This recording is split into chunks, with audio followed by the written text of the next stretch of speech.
kita sudah masuk ke dalam blok CSL ya. Temuan yang pertama kita, Dek, kita akan belajar tentang CSL urologi. Oke? Mungkin teman-teman sudah belajar di kampus tentang beberapa dan tindakan terkait dengan CSL urologi. Oke?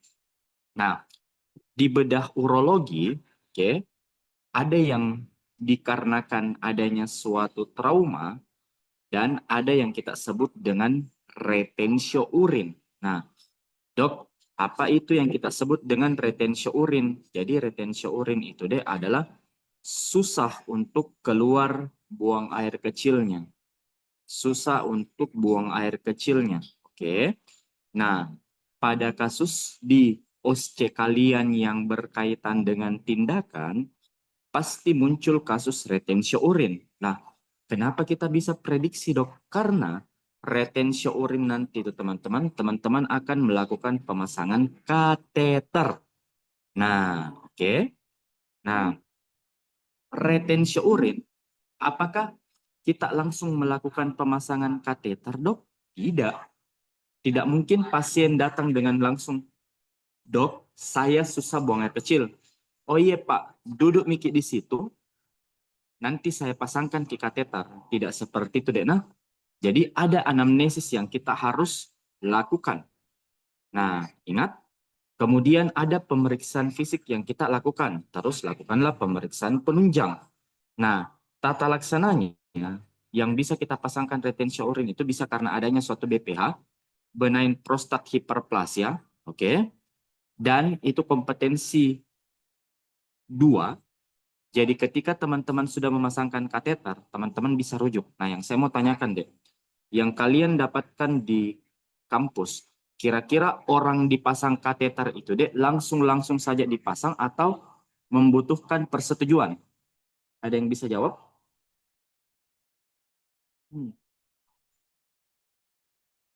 Orang dipasang kateter. Kalian sudah tahu tindakannya kateter di kampus? Kira-kira kalau orang dipasang kateter langsung saja dipasang atau butuh persetujuan? Ada yang tahu? Kalau Ta- orang dipasang kateter butuh per- persetujuan atau tidak? Tapi dok, persetujuan dari dokter konsultan atau dari keluarganya dok atau dari pasiennya? Ya. Jadi ini yang paling sering dilupakan mahasiswa pada saat CSL. Nah, apa itu yang selalu dilupakan adalah informed consent. Nah, informed consent, Dek, nilainya itu dia masuk ke dalam penilaian OSCE namanya yang kita sebut dengan global rating tingkat dia masuknya itu di bagian dia masuknya di sistem profesionalisme. Nah, profesionalisme contoh. Nah, teman-teman ini pasang kateter ya adalah misalnya langkah yang dilupa. Toh, ada langkah yang dilupa, terus apakah ada tindakan yang sifatnya yang tidak berbahaya, misalnya lupa untuk menyiapkan ada suatu alat, tapi karena teman-teman melakukan suatu tindakan profesionalisme, apa maksudnya itu, Dok? Tindakan informed consent, Pak, Bu, saya mau pasangkan kateter. Alasan saya pasang kateter itu karena urinnya tidak bisa keluar. Ada pembesaran berupa prostatnya ini Bapak. Setuju, Jiki? Setuju, Dok. Buatkan ala-ala kertas, tabe kalau setuju tanda tangan. Karena kenapa? Kateter itu, Dek, banyak komplikasinya. Kalau teman-teman tidak hati-hati, kira-kira apa komplikasi kateter yang paling kita takutkan? Ada yang Apa itu? tahu, misalnya tuh Rup- kita pasang ini kateter, toh. Nah, kita pasang ini selang kateter ke dalam urinnya pasien, Dek. Ini mohon maaf, ini mohon maaf di dalam penis. Nah, apa kira-kira komplikasinya ini kateter yang paling berbahaya? Ruptur dok. Betul, ruptur uretra. Bayangkan teman-teman, kalau tidak bagus perhitungannya, teman-teman cuma masukkan seperempat dan kita sudah kembangkan balon kateter di sini, sudah.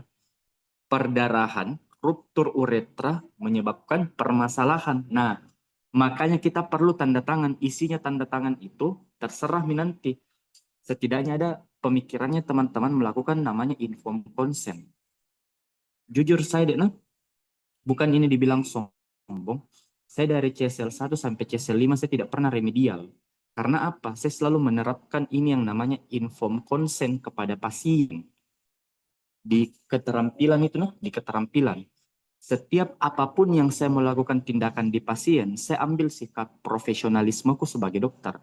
Ada beberapa langkah yang saya lakukan salah, ada beberapa tindakan yang salah tapi dia tidak sifatnya fatal yang saya mungkin bisa eh, remedial, tapi ada yang membantu saya. Apa itu sikap profesionalismeku, sifat komunikasi efektifku kepada pasien. Nah, ini sekarang yang tidak dipunya, ini sekarang yang sangat kurang. Nah, inform consent atau sifat profesionalisme. Nah, jadi apapun deh tindakan yang kita mau lakukan ke pasien, selalu ada kata-kata akhirnya. Pak, Bu, apakah Bapak setuju untuk saya lakukan tindakan ini? Ya dok, setuju. Kalau Bapak Ibu atau setuju, silakan untuk bertanda tangan di sini. Nah, itu selesai. Dokter itu, penguji itu akan lihat bahwa tindakan profesionalnya ini, komunikasi efektifnya ini mahasiswa bagus. Begitu. Nah, nah, di bedah urologi, kita akan belajar tentang fimosis. Oke? Nah, nah, anamnesis di bagian urologi. Oke? Nah, yang pertama ada yang kita sebut dengan nyeri kolik. Oke. Nah, apa itu yang kita sebut dengan nyeri kolik, Dek? Jadi nyeri kolik itu merupakan suatu nyeri, oke, nyeri yang sifatnya hilang timbul. Nah, jadi kalau kita tanyakan kepada pasien, Pak, pasien datang dengan keluhan nyeri perut kanan atas. Oke. Nah, nyerinya itu seperti apa, Pak? Nyerinya itu terus-menerus atau hilang timbul. Nah, ketika pasien bilang nyerinya itu dok hilang timbul, nah itu yang kita sebut dengan nyeri yang sifatnya kolik. Kebanyakan nyeri kolik ini deh berkaitan sama adanya suatu yang kita sebut dengan batu saluran kemih. Oke. Batu saluran kemih. Nah, nyerinya itu pada pasien itu dia sakit deh. Jadi sangat sakit dan dia itu terpengaruh karena adanya suatu gerakan yang kita sebut dengan gerakan peristaltik ureter. Nah, biasanya dirasakan di sudut costovertebra. Makanya pada saat teman-teman lakukan pemeriksaan fisik, nyeri katok regio costovertebra, nah itu bisa suatu ISK atau bisa suatu batu. Nah, dia ini sifatnya menjalar ke dinding abdomen sampai ke inguinal hingga ke daerah kemaluan. Oke. Nah, kemudian yang kedua itu ada yang kita sebut dengan nyeri vesika. Nyeri yang muncul ketika buli-buli terisi penuh dan berkurang setelah miksi. Biasanya ini karena adanya kelemahan pada otot-otot detrusornya. Kemudian nyeri prostat. Nyeri prostat itu dirasakan di bawah abdomen, inguinal, perianal, dan di daerah umumnya di daerah rektum. Oke. Nah, nyeri testis ataupun nyeri penis ini dia jarang, deh. Nah, yang paling sering ini nyeri kolik dan nyeri prostat. Oke. Nah, keluhan-keluhan miksi pada pasien. Ingat, teman-teman harus menghafal suatu istilah-istilah pada pasien ini. Yang pertama adalah anuria. Nah, kalau dia anuria, deh, artinya pasiennya tidak pernah kencing sama sekali. Dia tidak kencing sama sekali. Kalau dia oligouria, itu karena jumlah urinnya berkurang. Oke, kurang dari 400 cc dalam 24 jam pada dewasa dan 1 cc per kilogram berat badan pada bayi. Oke. Kalau dia poliuri, oke, dia sekresi urinnya dia meningkat kan namanya oligo itu artinya sedikit, poli itu artinya banyak. Oke. Polikisuria, frekuensi miksinya meningkat, biasanya 2 kali miksi kurang dari 2 jam. Disuria, nah ini yang paling sering.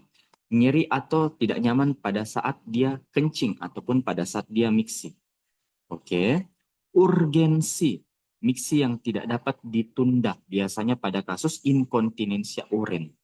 Nah, hesitansi, intermitensi, dan retensi ini merupakan suatu gejala-gejala suatu BPH ataupun gejala-gejala obstruktif. Oke. Nah, oke. Nah, pemeriksaan fisik pada kasus urologi. Oke.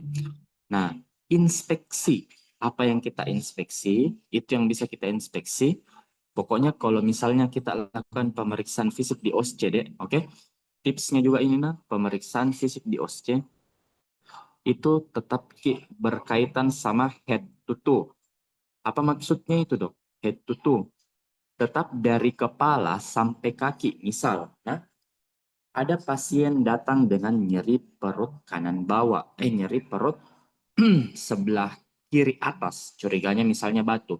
Nah, itu tidak boleh cuma asal kita lakukan pemeriksaan fisik di regio abdomen deh. Tetap kita lakukan pemeriksaan fisik dari atas, tapi secara cepat. Langsung kita auskultasi saja toraksnya, inspeksi, tapi begitu kita sampai di abdomennya, kita berfokus untuk melakukan pemeriksaan yang sistematis di situ. Oke, nah, inspeksi, apakah dia cembung datar, apakah ada benjolan ataupun massa, ataupun ada jaringan parut. Nah, untuk pemeriksaan palpasi ginjal, oke, palpasi ginjal ini tangan tak seperti ini, nah, tangan kiri diletakkan di bawah. Jadi ada tangan kiri tak diletakkan di bawah sini, oke. Di bagian costovertebra, dia tangan kiri tak itu diangkat, dia tekan ke atas, dan tangan kanan meraba ginjal dari depan. Nah, normalnya itu dia tidak teraba, oke. Dia raba ukurannya seperti apa, kontur ginjalnya dia berbenjol-benjol atau tidak, dan apakah didapatkan adanya nyeri tekan atau tidak. Oke. Nah, untuk nyeri suprapubik, tekan saja langsung di bagian suprapubiknya, raba terasa penuh atau tidak, dan teraba massa ataupun ada suatu batu. Oke. Nah, pemeriksaan fisik daripada urologi yang kedua adalah perkusi. Nah, ini teman-teman, kalau kira-kira deh ada teman-teman dapatkan pasien datang dengan nyeri perut kanan atas, toh sebelah kiri. Nah, terus didapatkan misalnya demam pada pasien, toh nyerinya itu dirasakan terus-menerus. Kira-kira apa yang ada di kepalanya kalian? Terus ada didapatkan nyeri regio costovertebra angle. Apa kira-kira diferensial diagnosis yang ada di kepalanya kalian? Ada yang bisa jawab?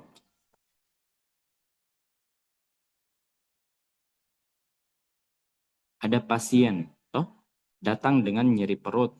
Di sinilah, toh nyeri perut kanan atas. Terus disertai dengan demam.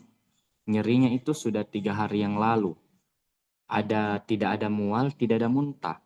Dari pemeriksaan fisik, temperaturnya saja yang 38 derajat Celcius. Dari pemeriksaan fisiknya yang bermakna, ada nyeri ketok regio costovertebra angle sebelah kanan.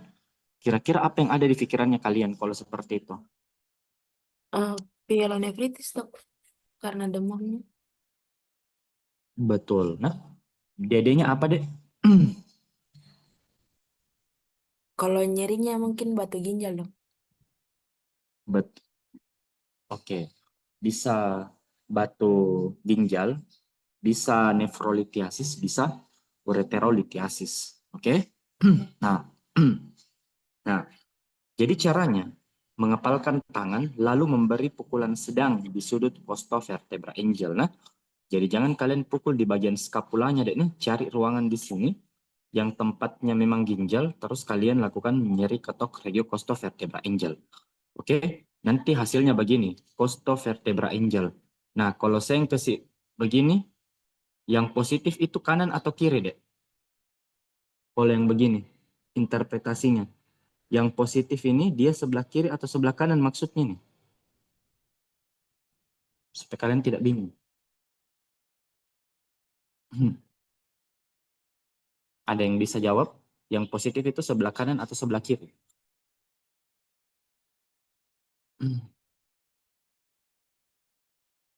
Nanti kalian dapat interpretasi begitu dari dokter. CFA-nya begini, Dek.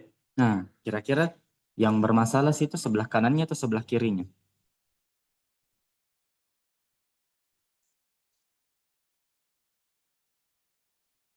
Berarti ingat, ini yang bermasalah sebelah kanannya, Dek. Nah, ini yang sebelah kiri. Oke? Terus perkusi untuk menentukan batas buli-buli, apakah dia redup ataupun dia peka. Nah, kemudian tetap kita lakukan inspeksi pada genitalia, apakah datar atau cembung, ada jejak skar ataupun eritema. Kemudian tetap kita lihat ostium uretra externumnya, ada duh ataupun darah. Kalau dia ada cairan Kita lihat warnanya, dia cair atau kental ataupun dia bau. Dan kita palpasi bagian genitalia, kita tekan, apakah dia ada nyeri tekan, apakah didapatkan ada massa, dan kita raba, mohon maaf, di bagian skrotumnya, apakah ada nyeri tekan, peradangan, ataupun pembesaran di daerah skrotum. Nah, untuk pemeriksaan colok dubur, oke, ini merupakan suatu pemeriksaan fisik. Ingat, ketika ada pasien datang dengan keluhan susah, oke, susah buang air kecil deh, oke, maka terus usianya tua 65 tahun, maka pikirkanlah itu BPH, benign prostate hyperplasia, oke. Nah, pemeriksaan fisiknya secara keseluruhan head to toe, dan ingat dia ada pemeriksaan fisik tambahan, apa namanya, colok dubur. Nah, ini wajib kalian menyanyikan kalau lakukan pemeriksaan colok dubur. Yang pertama, yang ketika teman-teman kira-kira kalau lakukan colok dubur itu dek pakai jari apa dek? Jari satu, jari apa? Jari jempol, jari telunjuk, jari tengah ataupun jari manis atau jari kelingking? Jari telunjuk, Dok. Jari telunjuk. Karena kenapa? Jari telunjuk itu dia lebar ki dan dia itu bebas ki dia bergerak. Nah, apa yang kita nilai? Jadi pasien kita suruh untuk duduk, kita suruh berbaring, oke. Kemudian kita fleksikan kedua ekstremitasnya. Yang kita nilai pertama kali adalah tonus pinter aninya. Tes A itu deh tonus pinter ani.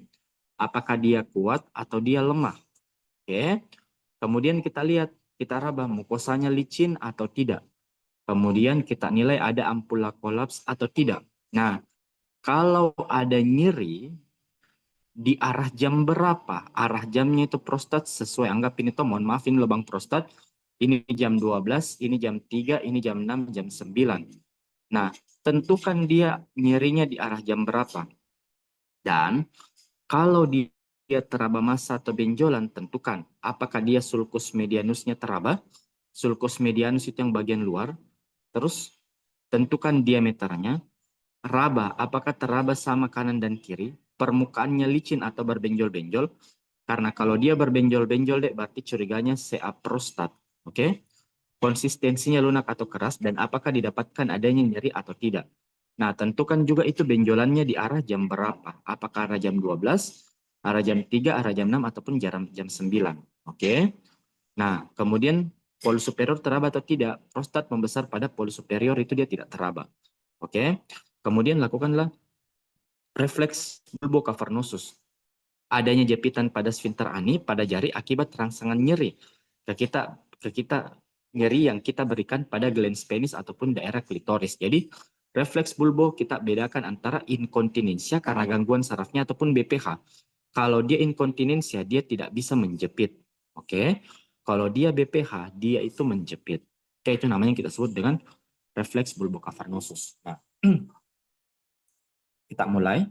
Anamnesis dan pemeriksaan fisik di traktus orogenitalia dan teknik pengambilan preparat langsung dan pengiriman sekret uretra. Yang kedua, keterampilannya kalian adalah teknik kateterisasi, pemeriksaan colok dubur dan aspirasi suprapubik, dan teknik sirkumsisi dan radiologi urologi. Oke?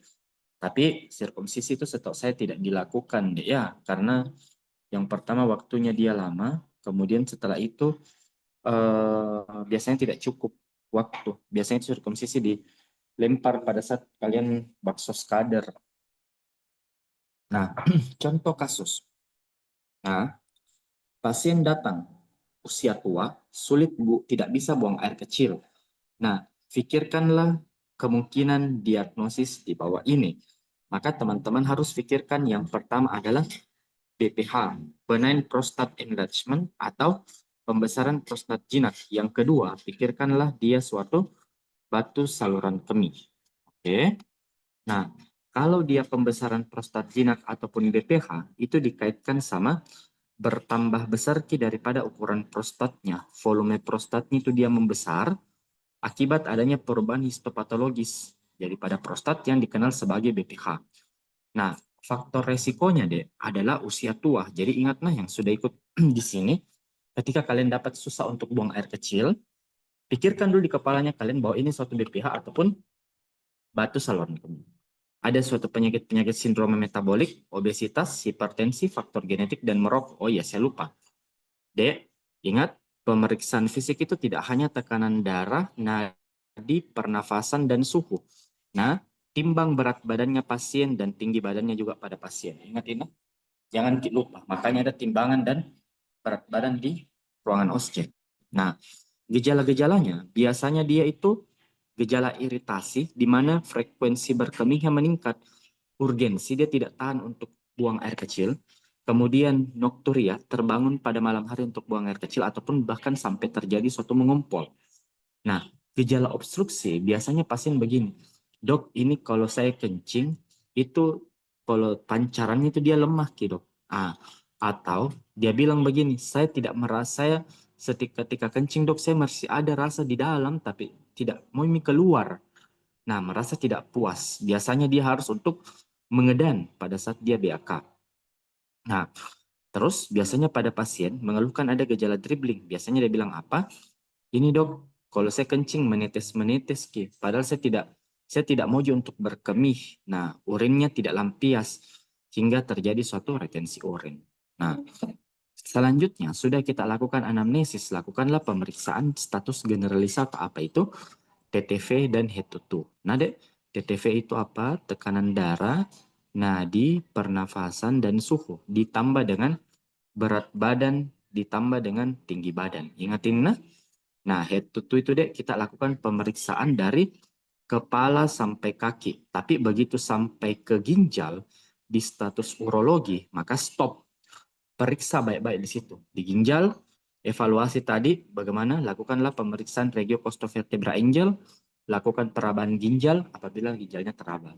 Lakukan pemeriksaan pada kandung kemih dan genitalia eksterna. Nah, khusus untuk pemeriksaan prostat jinak, tambahannya adalah kita lakukan pemeriksaan namanya colok dubur. Oke deh.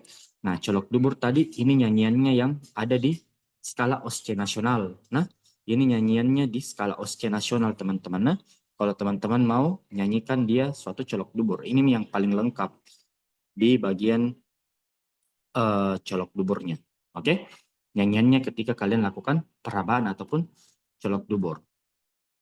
Nah, ingat colok dubur toh pakai sudah tadi cocok yang bilang teman tak pakai jari telunjuk, oke, permukaannya atau keadaan mukosanya pada rektum, pembesarannya, bisa atau tidak teraba penonjolan di rektum, konsistensinya, dia kenyal, keras ataupun lembut, lihat kiri kanan, dia sama atau tidak, lihat apakah dia berbenjol-benjol atau tidak, oke, apakah dia terfiksir atau tidak, dan nyeri tekan atau tidak, ada krepitasi atau tidak, dan setelah tangan dilepas, ketika teman-teman lepas ini tangannya nilai, apakah ada darah, lendir, atau feses pada handphone.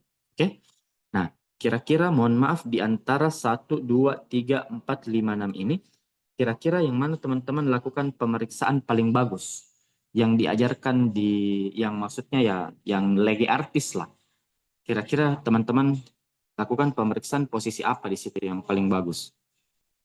Litotomi dok. Ya, posisi litotomi. Nah, itu yang kita lakukan lagi artis, posisi litotomi. Dan ini sebagai suatu sikap profesionalisme yang kalau teman-teman lakukan dapat tambah nilai. Kalau tidak teman-teman lakukan kadang ada dokter jengkel ataupun ya mungkin bisa juga dibiarkan saja apa? Selalu berada di sebelah kanan pasien. Kalaupun itu nanti uh, manikin prostat, manikinnya itu dia di sebelah kiri, balik supaya kita ada di sebelah kanannya. Nah, karena kenapa? Itu merupakan suatu sikap profesionalisme sebagai dokter. Kita selalu memeriksa pasien, selalu berada di sebelah kanan. Nah, saya selalu itu pentingkan itu, karena kenapa itu sebagai salah satu adab. Nah, selalu berada di sebelah kanan pasien. Biasakan dari sekarang. Nanti kalau teman-teman sudah jadi dokter, tidak terbiasa, kalian bisa mungkin periksa dari atas, dari kiri, dari bawah, padahal idealnya kita periksa dari sisi sebelah kanan. Nah, pemeriksaan penunjang ketika teman-teman minta adalah pemeriksaan urinalisis. Untuk apa? Untuk tahu apakah dia penyebabnya betul-betul BPH ataupun ada ISK. Nah, kalau misalkan dia ISK, nanti didapatkan adanya sel leukosit di urinnya. Kalau dia batu, biasanya didapatkan adanya eritrosit positif di urinnya. Oke. Nah, terus bisa kita lakukan pemeriksaan fungsi ginjal dan bisa kita lakukan namanya pemeriksaan PSA, prostat specific antigen. Oke. Nah, jika nilainya 4, pertimbangkan untuk biopsi. Biasanya dia sudah ada tanda-tanda pembesaran prostat jinak. Nah, pemeriksaan yang teman-teman sarankan walaupun tidak dilakukan, kalau misalkan di soalnya tentukan 2 pemeriksaan penunjang selain misalnya urinalisa sama pemeriksaan radiologi. Nah, ini yang teman-teman ambil, nah, pemeriksaan namanya uroflometri sama post void residual PVR. Ini untuk menilai daripada pancaran urin, apakah pancaran urinnya kuat ataupun tidak. Nah, untuk pemeriksaan penunjangnya yang bisa teman-teman lakukan adalah